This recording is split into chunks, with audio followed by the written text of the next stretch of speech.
Time for our special COVID segment now. Good, bad and ugly. Here's a complete report.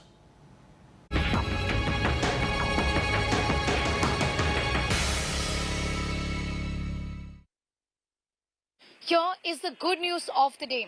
The Prime Minister has indicated that the rest of the Kumbh Mela celebrations can be symbolic. He has in fact said that 2 snans or Shahi Bath has now taken place and the rest of the celebrations can be symbolic.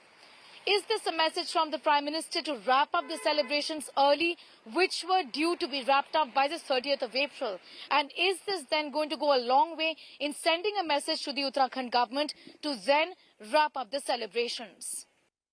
Here is the bad news of the day. India has now detected various samples of the double mutant virus. What is of concern is that the WHO said that nobody really knows the kind of impact the double mutating variant can cause, vis-a-vis causing more infections or increasing the severity of the infection.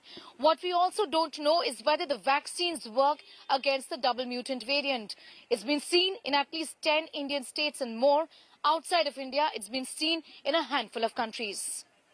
Here is the ugly news of the day. The total number of deaths in India is only going up, and a study by the Indian Task Force has suggested that perhaps by the first week of June, India will be seeing more than 2,300 deaths due to COVID-19 every single day. What's also worrying is that the figures this task force has indicated will go up even further.